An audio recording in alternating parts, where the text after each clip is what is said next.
Evening. Not long after I woke up this morning, one of my brother priests sent me a meme and it said, Happy Priest Day. Happy Priest Day. Today, the institution of priesthood, the institution of the Holy Eucharist, the gift of the Holy Eucharist to the church, the symbol, and I use that word cautiously, the symbol of God's love for us. It is the real presence of Jesus, body, blood, soul, and divinity in the Holy Eucharist, but the Eucharist is itself a symbol of God's love for us. A remembrance, something for us to remember Him by. Do this in remembrance of me. Do this in memory of me. I do not tire of reminding you all that you were made in the image and likeness of God. I hope that's just become second nature to you. We were made in the image and likeness of God. It's really beyond our capacity to fully grasp. Now, we were made in the image and likeness of God, and God is love. So we have two fundamental needs. We have two essential needs. I'm not thinking of Maslow's hierarchy of needs right now. I'm thinking of being made in the image and likeness of God. And those two essential, those two fundamental needs, these needs which are, as far as our being goes, as important to us as food and drink. We need to be loved. And we need to love. Now, it's a bit of a cliche.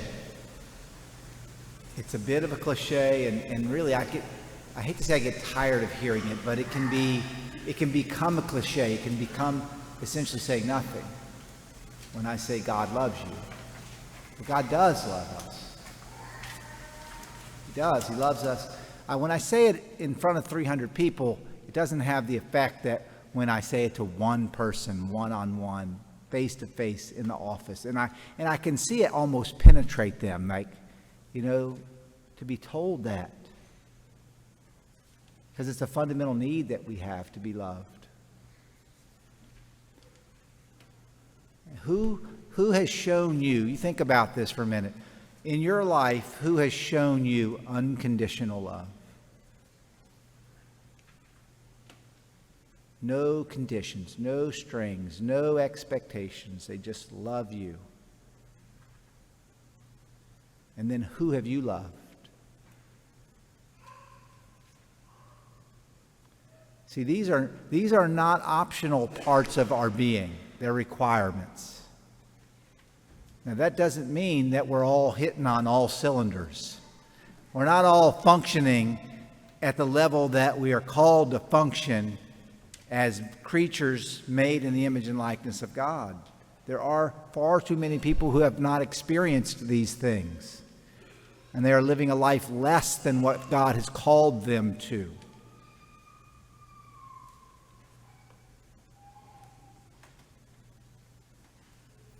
The love I'm talking about isn't feelings or emotions.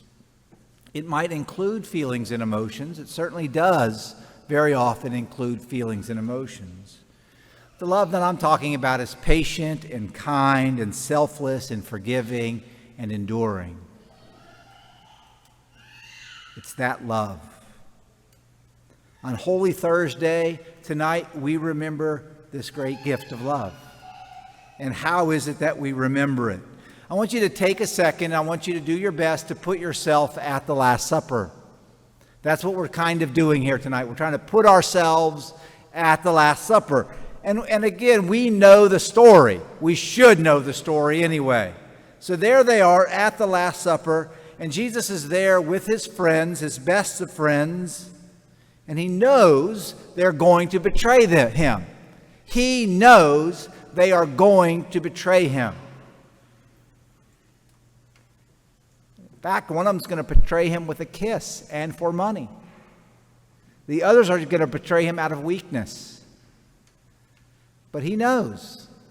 But there he is.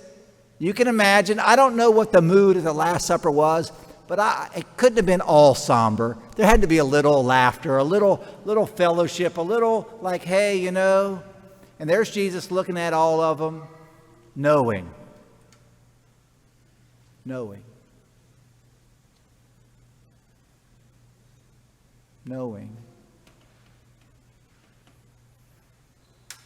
But he still does what?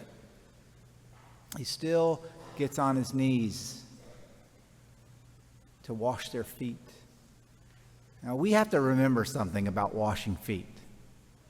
Tonight, I'm going to wash some feet. But, I paid to get everybody a pedicure before they came, okay? You know I'm kidding. Okay. But it's sanitized. It's my role here tonight. But washing feet was a slave's job. Feet back in those days, if you could afford shoes, they were open-toed.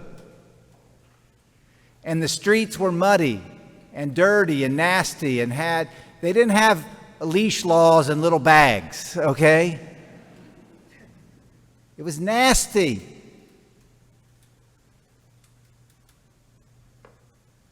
And their feet would have been nasty.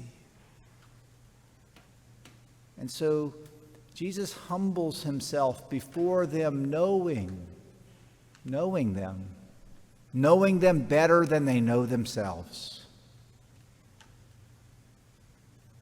Peter, can't wash my feet. Oh, got to wash my head too, okay. Peter, they will abandon you. I will never abandon you. Jesus knowing Peter better than he knows himself. Knowing us. He knows us. He knows that we're not going to do great too. He knows we need to be forgiven 7 times, 70 times. But he gets down and he does this act of humility and he washes their feet. But that's not all he does. What does he do? Then, we think about marriage. I want you to think about marriage. Those of you who have received the gift, the vocation, the calling, the sacrament, the covenant of marriage. You can imagine entering into marriage and knowing you're going to be betrayed and still loving. And still not only loving, Jesus is saying, essentially, it's all men there. So we have to kind of forget the idea of the normal marriage. We just have to think about the idea of laying down your life for another person in an intimate act of love. That's the marriage that Jesus is about to institute. He's going to say, this is my body given for you. This is my blood poured out for you. All the while knowing, as they're laughing and cutting up and thinking, not me, must, whatever. Who knows how it's unfolding. But I can imagine the mood is turning more serious. This is my body given for you. This is my blood poured out for you.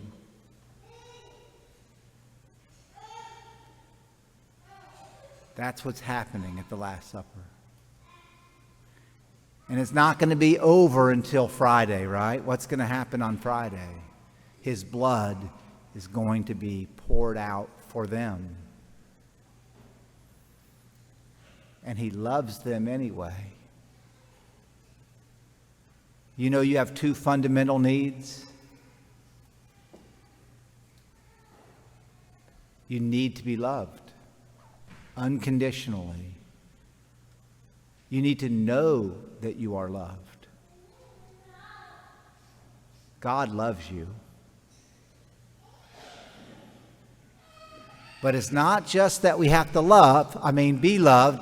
We have we have to love as well. We have two needs, not one. In a sense, we can all understand that we are loved, but if we don't love in return, it's kind of empty. We have to love, but it's beyond us. So the love of God has to be put into us. Now, how would Jesus go about putting his love into us regularly? How would he nourish his love within us consistently? How would he put his very life into us? Can we think of a way that, some creative way that Jesus might give us his very life, his very love to dwell in us? Maybe a symbol of his love for us. Maybe something we could eat and drink. Maybe. Say, yes, Father Mike. Maybe that's what he'd do. Maybe he'd give us some symbol to remember his love for us that's not just a symbol. It's more than a symbol. It is his very body, blood, soul, and divinity. It is his love.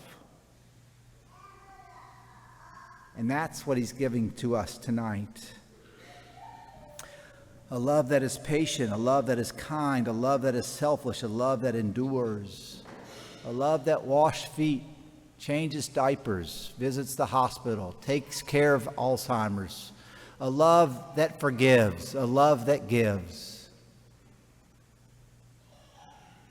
We're capable of that love. You know why you're capable of that love? Because you were made in the image and likeness of God.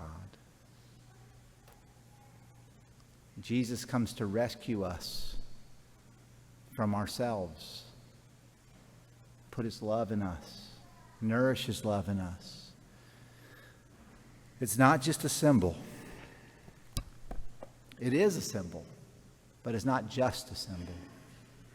It is the body, blood, soul, and divinity given to us that we may be transformed into the creatures that God has created us to be. Creatures that love and receive love.